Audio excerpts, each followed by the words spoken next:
buying the perfect house and finding that perfect house and understanding the process. I mean, tell everybody just a little bit about that. When you sit down with a first time, what does that look like? It's important for me to be able to characterize how complicated it was. Yeah. Right? And so here I am telling you all these stories about how complicated it'd be, and everybody going like, click. Yeah, I don't want to do it. Forget it. How distasteful is that? So our area of expertise is that, we're going to make it easy for them, right? Mm-hmm. When I sit down with somebody that's looking to build for the first time, my focus is on we're going to make this easy. And it is an easy process if you just let me guide you, right? If you trust me enough to let me guide you through the process, you're going to find that it's really easy.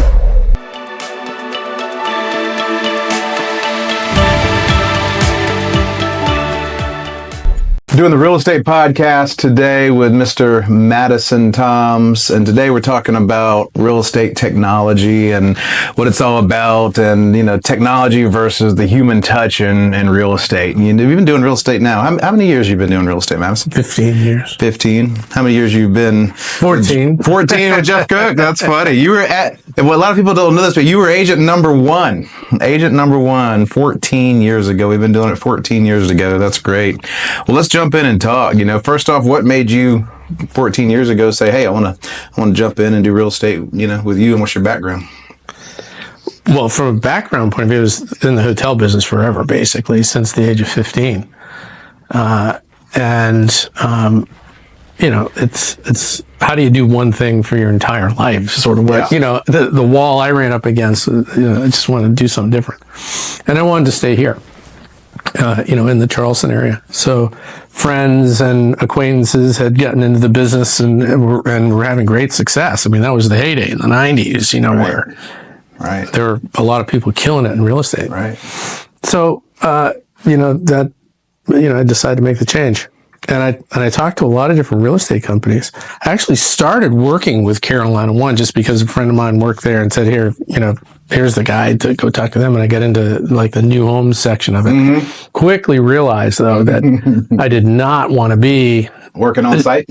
Yeah. Just in one community where I was working only with, it was so different from the hotel business where we were in the business of capturing customers and then placing them, in places that fit their needs best. Right? Yeah, different properties, right? You're not limited to just one property. Right. So that blended really well with real estate. So, I wanted to, it's like I was good at acquiring buyers. Right.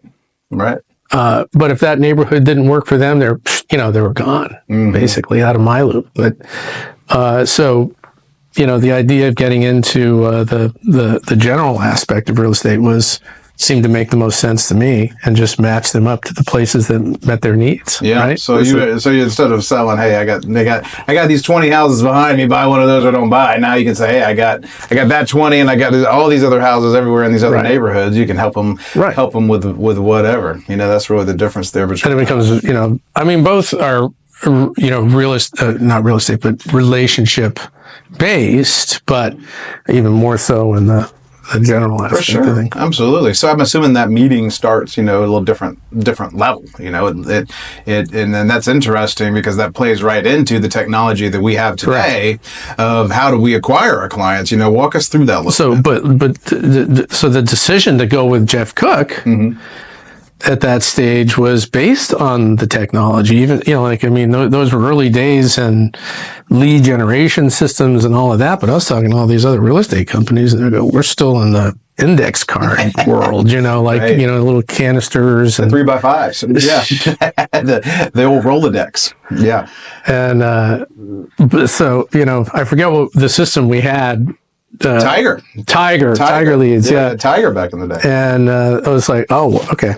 That made total sense to me. Mm-hmm. Yeah, that's interesting. So let's walk through current day. Right? And so since what's happened is that, now we know, what is it? Some massive percentage of people, like 90% of humans who are interested in buying or selling houses are going online first. Yeah, right? Just to see. And they're looking for these search engine systems that are going to make it easy for them to see what's out there so they can start making decisions, even though they're at the dream stage, right? they want to be able to go in and access the inventory and play around with it and all that stuff. And that's fun. It's interesting and fun for people for like basically 10 days. Right. And then after that, it's like, I want somebody to, do this. Well, it's two different decisions. There's a decision to consider buying a house and if we should buy a house. And then there's a decision of which house we're going to buy, right? And I think people that are shopping online are trying to decide what are the options, do we want to buy a house, right? And then they engage the real estate agent whenever it's time to, which house are we actually going to go buy and write the contract Yeah. on? And that's the difference between an online shopper and working directly with a real estate agent. And so let's talk just a little bit about that. So how do you, on a daily basis, playing in our technology world, transition somebody from, behind their laptop, in their living room to face-to-face? Like, what does that process look like, right? Like, how do you go through that? Like, what does that technology part look like? Well, there's a geographic aspect to it. I mean, I could be talking to somebody in New York one day and, North Charleston the next. So if you've got the proximity of the customer, then, once you've been able to develop a little bit of rapport. So the idea is that, our systems are capturing these people from a pretty high elevation. Mm-hmm. We get access to that. We're pounding out calls. We're trying to talk to people. We have these conversations. It becomes a real art to how you handle that conversation to the point where they are willing to give you the time to come in and meet you face to face, that they see there's value in the time they take to come meet with you face to face, whether or not they're at the dream stage of buying or we need to be in a house the next 30 days. Yeah. It's all about how quickly you're able to build some rapport and trust, confidence in your capabilities as an agent to want to come in and meet you. So, that's basically handled through, your expertise on the phone with people. That's a critical skill set. Absolutely. Because they don't like it. They're not ever going to go and see it. Right. But at the same time, you also got to provide them access to tools that may be better than everybody else's, or at least have the appearance of being better than anybody else's tool. And that's, what we do too. Like, but the best way for us to demonstrate what we can do for people is to get them in to the store. Well, it's interesting in some of those early days, having the technology and, the CRMs and the websites and all that stuff was enough. And then everybody else came along and said, well, if that's working for you, then maybe we'll get that, we'll get a CRM, we'll get a website, we'll get this technology. And so every year we have to reanalyze our tech stack and figure out how do we add some more stuff to it and give you a great example of that, right? So through the years, we've acquired, probably 500,000 contacts of people that have been shopping, some, like you said, from New York, some local, some wherever. They're coming from all over the world, They're supposed to add 1 million new people in the next 15 years in South Carolina. Can you believe that? 1 million new people. And so these people are shopping from all over the place, right? And so it used to be that we had a website, local expertise. They would say, great, let's, shop with you. We'll do business with you, whatever. Well, guess what? Everybody, all of our competitors said, well, we now have one of those too. And we said, okay, well, we got to get to the next level on this thing. So how do we do that? So we had to introduce some, market newsletters and some local neighborhood statistics and things like that, relocation guides in order to get them, more enamored in the process to set us apart. Well, then we had to get additional technology to layer on top of that as well, so that the agent and then the prospect has an easier way of communicating about what the search should be, about what the process of searching for the home is and what that looks like on a next level. And we really invest in that technology for two reasons. The one reason is because we want our agents to be able to succeed at a high level. But other reason is that we want our home sellers that call us and say, hey, I want you to help me sell my house. Nobody else can sell it. And I've heard you're the guy that can do it. How can you do that? Well, we want those buyers that are shopping, we want to layer our technology on top of those prospects that are shopping here in the area to be able to get that house in front of them whenever that house previously wasn't put in front of them. So it helps the agent be more successful, and it also helps us sell houses faster is really the main reason. And a lot of people look at that and they're like, well, well, how does that in theory actually play out and work, And so the reality is that whenever somebody's coming from another city or from another area and they don't know the area, they don't know what taxes here on this property. And a lot of people don't even know in South Carolina how the 4% ratio works versus the 6% ratio. A lot of people don't understand these nuances of how property taxes work and what HOAs are, and the fact that there's basements may or may not exist in certain areas because we're so close to water level. It's just people don't grasp that. And so whenever we're able to get in touch with these people and get in front of them and help educate them and sit down with them across the table and really explain all that to them, then at that point there becomes a comfort level of, okay, I need you to be my real estate agent because obviously you've been doing this for way longer than I've ever done it before. And that allows me to then hire you. And then you educate me through the process, take me around, find the perfect property for me, and help me go through.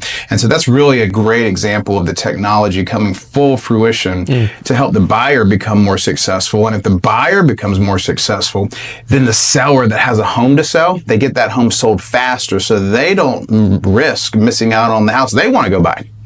Think about it. You own a house and you're like, hey, I want to go buy this one, but I don't want to do that until I can get rid of this house. Right? But I want to get rid of this house first. And the quicker I can do that, and the more comfort and confidence that I have in that process, the more confidence I have in going and buying this house. So I don't get stuck having 2 mortgage payments or heaven forbid, no mortgage payments because I'm homeless because I've sold one and can't find another one, whatever it may be.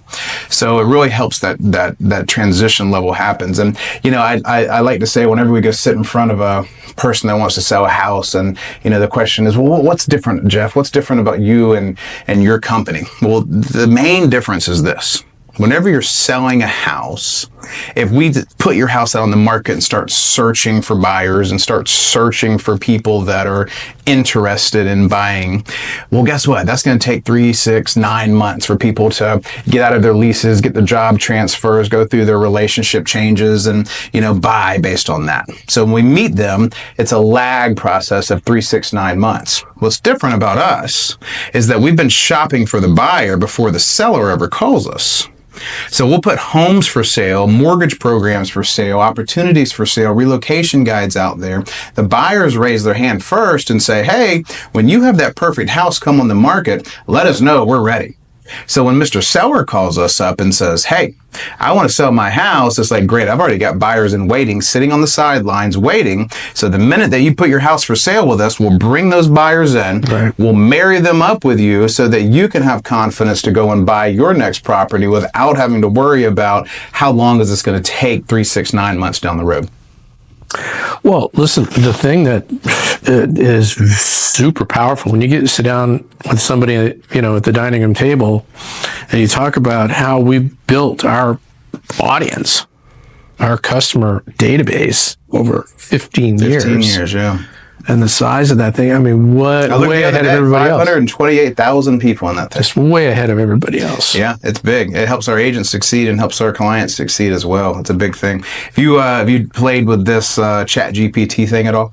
Just a little bit. So we, the other day, me and the marketing team were sitting down a little bit and said, hey, you know what, let's try to get Chat GPT to create us a home buyer graphic, right. A roadmap, if you will, for, so that way whenever we sit face to face with a client, we're going to explain it to them, but we want to resource them with something tangible that they can take with them, And we said, all right, Chat GPT, give us a good roadmap. And so I'll show you guys here on the screen what we came up with, which is, it's kind of funny because there's 3 number 2s on here and, also 3 number 4s, and actually there's several on the bottom, which is hilarious. A lot of misspellings on there. And so this is what technology at its finest created for us. And then, I'll show you a second screenshot here of what our actual marketing department created for us and created in real time, which is, what we actually show with all of our consumers and go through that 10-step buying process with each of them, in real time, and just helping with their understanding of their transaction fees and the whole entire process. And it's interesting to think that technology is a blessing and a curse in real estate. Right. And so what I mean by that is with ChatGPT, obviously, ChatGPT is a great tool for some things, but it didn't work in this regard. However, the technology that we use in order to get our prospects the listings as quick as they need, and also the technology we use to get our home sellers houses sold as quick as they need, that technology is perfect. And so what I've learned through the years is that technology is an amazing supplement, but it's never a replacement for the relationship. The relationship is the most important part of the process. If we can sit down, imagine calling a consumer and saying, hey, consumer, we want you to come in and sit and talk with, our robot here about how we're going to help you buy a transaction or buy a house, through the transaction process. Then, of course, they're going to be like, no, thanks. I'm not interested, right? But the technology of getting that to that point is one thing, but when the rubber meets the road and it's time for us to sit down and have a conversation across the table from each other, that's got to be real human interaction and meaningful interaction. Well, I feel like, the technology creates the opportunity. It's the salesmanship, technique, skill set that wins the business. That's right. And then the technology becomes a support tool for you, because it's still important to make it as easy as possible for people to, navigate through all that inventory, But I wanted to tell you this one thing. I thought this was, it was interesting in my mind. Whether it's interesting in anybody else's mind, I don't know. But I have big background in hotels, right? So I spent many years in the hotel business on the marketing side. Yeah. Okay. Yeah. And the thing that was interesting to me was that I was heavily involved at the time when the internet transformed life across all industries, really. But in particular, the thing was, with the hotel piece of it, it was opening up these private reservation systems. They were airline systems, right? And these were closed off, so consumers had no access to this stuff. And the internet, all of a sudden, was going to be opening this thing, so people could go online and book their own hotel reservations, shop around for better rates and deals and stuff like that. And it was going to be, all right, it's going to destroy, the way hotels operated and everyone was going to, the travel agents were going to go out of business. The whole travel agency industry was going to go out of business. And what happened really was that 20% of the humans out there who enjoy doing this on their own did that, but the balance of the people wanted or needed whatever, travel agents to help them. And so, travel agents have actually flourished. The ones that have flourished are the ones that have successfully communicated their value as service providers, right? So that was what we saw, was that the top agency networks in the world, and particularly in the United States, the ones that really won in that environment were those that were able to more effectively communicate their service superiority over the others, and they were able to maintain their customers. So I feel like with AI, we're sort of at that stage, right, where the perceived threat is that, we're not going to need agents. All robots. Maybe 20% of humans, utilize these services and all that stuff, but the balance, the 80%, are still going to want and look for that kind of service. The ones and the agencies and the brokers and all of that survive this, I think, and win are going to be those that are far superior at communicating value and their service superiority. Well, it's interesting. And technology is going to be a key part of that, but it's not going to be the lead part, I don't think. You know what I mean? It's part of the arrows and the quiver kind of thing. It's interesting you mentioned the hotels, and I think that I'm willing to go online and shop for a hotel, and I'm willing to book a hotel for, 1 or 2 night stay, or even an Airbnb for a 1 week stay without going and looking at it. Right. And I think the difference between hotel business and the real estate business is that very few customers are willing to go and look at a house and stay there for the next several years without going and seeing it. And in order to, do that process of seeing it, that's where the real estate agent comes in. And I think the real estate agent job is something that will be here for many years to come until every house looks the same and every tax bracket's the same and every condition and home inspection report is nuanced exactly the same. I think that the job real estate agent's relatively stable. Now, how the job's done through technology might change, but the ultimate job of being a real estate agent, I think, is going to be there for a long time, simply because the time in which you stay at the property is elevated. I think it's. So the key question is: do you and I agree with what either one of us just said there? So I think, the other thing for us to, really consider is what is the future going to be of real estate. And I think that that's where the educational component comes in. And I think that the difference of what we do and a lot of real estate agents out there is on a weekly basis, monthly basis, how many times do we get together and go back over the process, go back over the home sale process, refine it, make it in a way that's easy to understand, and also too, just sit down in a boilerplate room and us just run ideas by each other. The average real estate agent out there sells 3-4 houses a year. And that's one every 90 days, and here's the problem with that is every 90 days, this whole process might change.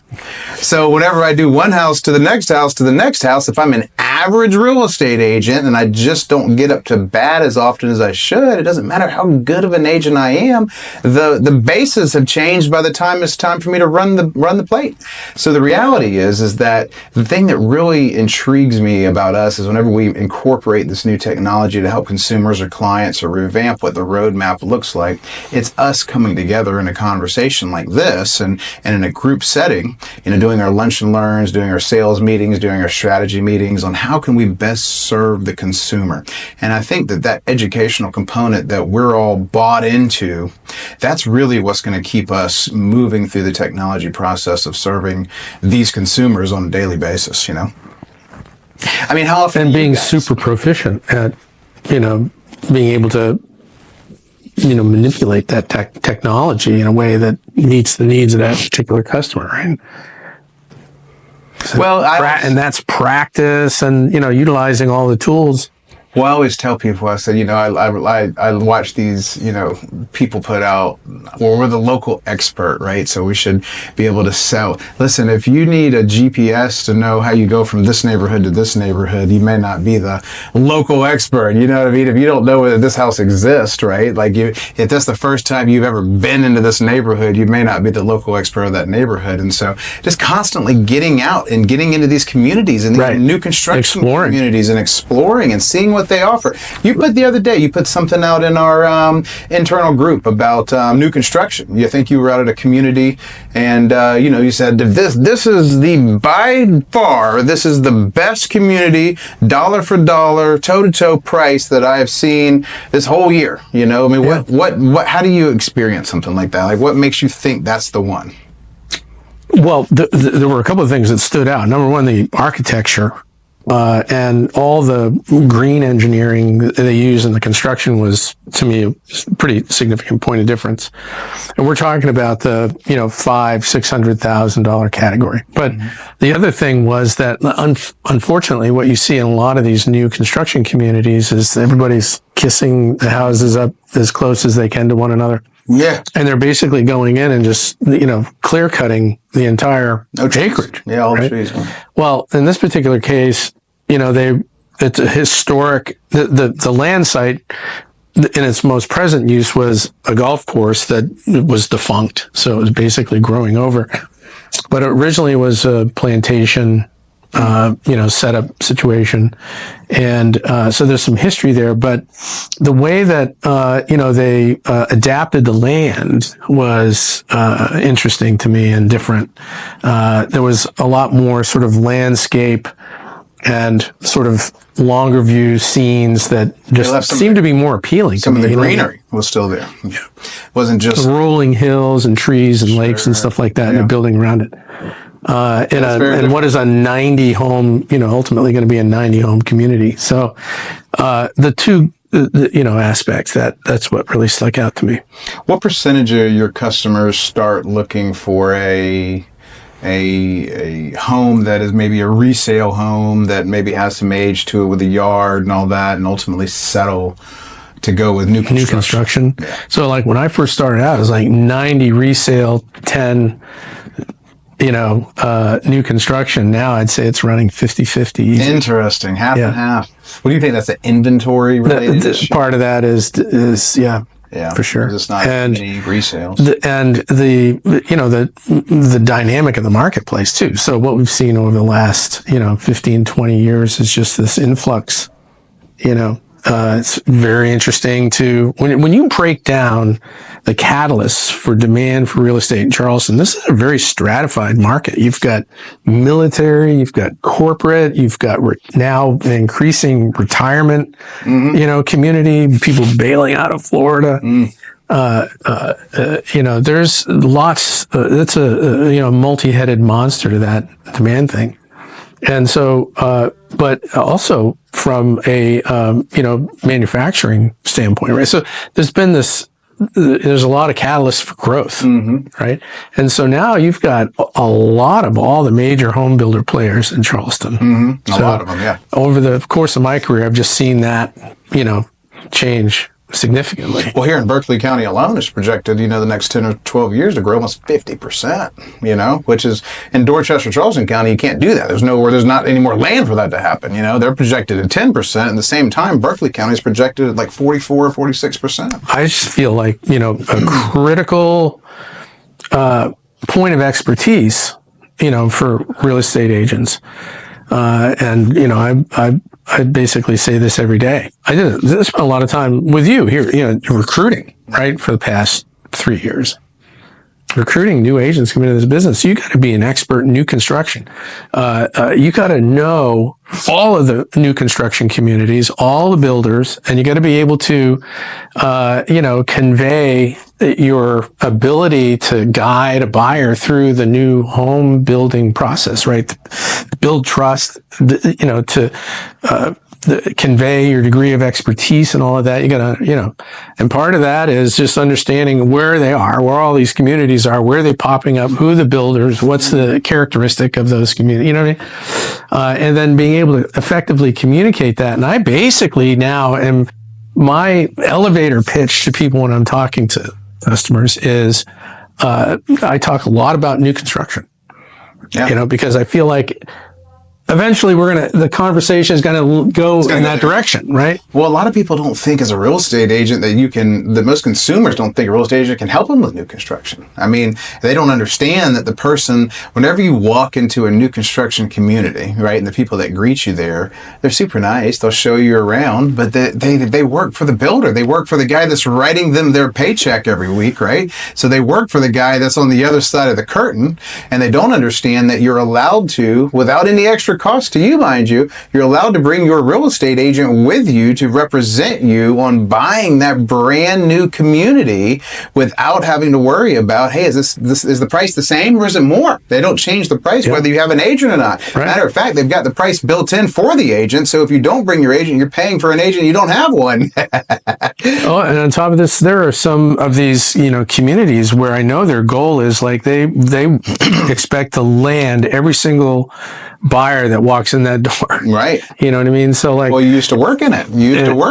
Yeah. So like, I'll make sure that we don't give too much away, when we have those meetings on site. Oh yeah. The strategy meetings behind the scenes. It's like, look, only you got 2 refrigerators to give away on the next 10 houses. So 8 people aren't getting one. Right. So, I mean, it's just, but you bring that real estate agent with you and it's like, well, look, the only way we're going to buy the house is if you include the refrigerator and the blinds and also some shrubs in the backyard that doesn't normally have anything in the backyard. And a little bit more on the, buyer's closing costs. Yes, the buyer's closing costs. That's an important distinction.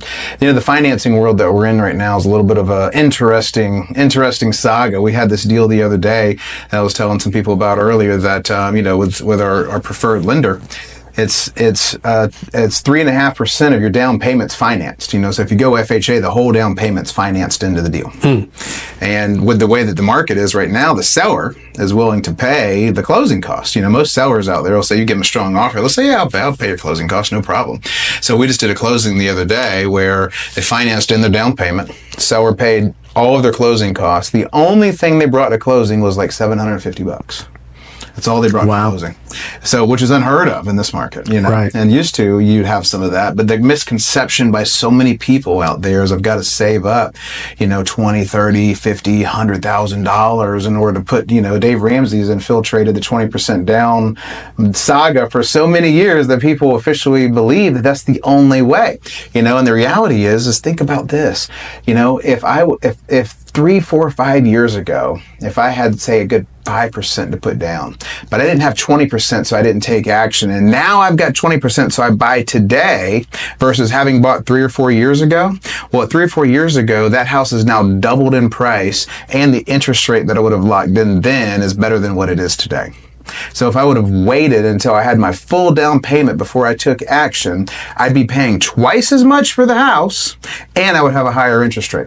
So a lot of times people wait until the market's just perfect. I gotta time it just perfect before I buy this house. Just get started, man. Just get started. The house prices, there's more people coming to Charleston, which means more people are going to buy houses. If you buy something you don't like, we'll sell it. You'll make a profit. We'll go on to the next one and invest in that one until you don't like it. And we'll trade it. That's what real estate is. It's trading up. Every couple of years, you trade into another one, make money from the previous one, and move on to the next one. And so many people just sit on the sidelines and wait for the perfect 20% down scenario, or I gotta have this extra bedroom, or I gotta have this neighborhood, or it's gotta be close to the beach. And they wait themselves out and pay all this money in rent or to landlords. I know. It's just nuts. Well, that's a huge advantage to be able to do that. To be able to get them faster on that, jumping on that appreciation train. Well, in the last, I was talking to somebody that's got a house in West Ashley. I was this weekend, I was talking to him, and he's wanting to buy another house, and he said, well, how much do I need to put down? I'm gonna have to sell this house first, And I said, well, how much, tell me about the house that you got. He said, well, I bought it 4 years ago in West Ashley for $250. Today it's worth $4 something. And I said, geez, so it went up $150,000 in the last 4 years. Could you imagine if that guy would have waited because he didn't have enough of a down payment? He would have lost out on $150,000 in equity. Now the next 4 years may not be 150, but it might be 30. Right? So if I wait another couple of years until the rates come down to the perfect scenario, or until I get my 20%, I just keep losing on equity for year after year after year after year. At some point, you just got to bite the bullet and get started.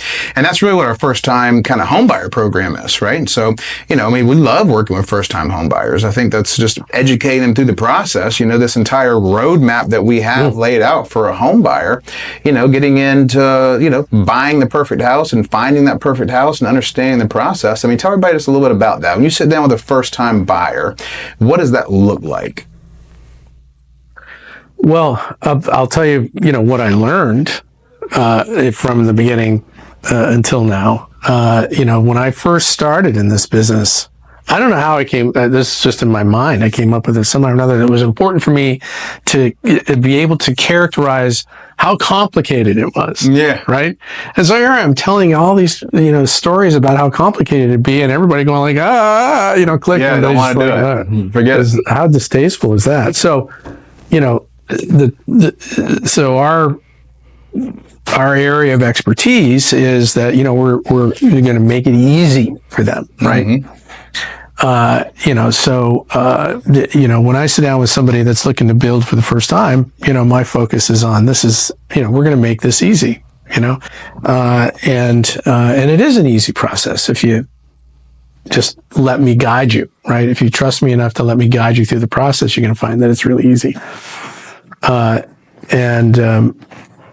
Some of the pieces that you've built, over time to help illustrate that, it becomes a big advantage, a big assistance when we're sitting down. Does that make sense? Yeah, I think so. And the other thing too is I think it is a relatively complicated process, and in order to But the last thing people want to know is all the gory details about how complicated it can be. I just found, it's like, wow. That doesn't make them closer to a decision. Yeah. So, Yeah, I mean, what's the average number? 52 people involved in a real estate transaction or something like that. But the reality is you deal with all that. Like the consumer doesn't see all that. The consumer maybe deals with 5 or 6 of those people, but you deal with everybody behind the scenes. and we have a team of people that, we used to do this in the hotel business all the time. We bring in somebody that was going to book a big convention in a hotel, right? It's like silly for me as, one of the salespeople to sit there and characterize all the stuff we're going to do to make this thing successful when, it's not just that one individual doing it. So we made a point when somebody would come in, we introduced them to the team. Right. And they were, oh my God, this is wonderful. Like the instant at ease, right? So when we're talking to people, particularly first timers, we get somebody that's, in the closing department is going to make sure the person over on the other side of the transaction is obligating themselves to their end of the bargain, right? Right. We've got, all these people that we've on vetted. track, and the attorney and the title and the homeowner's insurance. And everybody's talking to one another effectively. Yeah. We work at greasing those skids. Yeah, that's really good. Well, Madison, thank you for coming in today, man, and sharing your expertise with us. We appreciate it. Yeah, by all means.